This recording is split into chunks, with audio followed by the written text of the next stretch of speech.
দেখেন কিভাবে মাংস কেটে ভুনা বানায়। দেখেন চাকু দিয়ে কাটতেছে,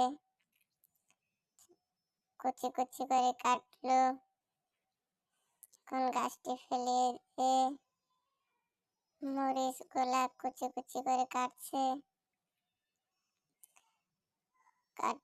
কুচি কুচি করে।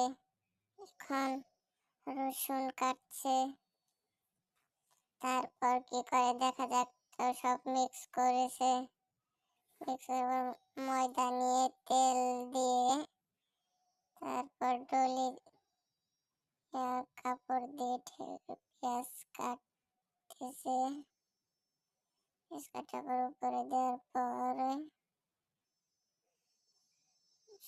কাটতেছে, মিক্স করার পর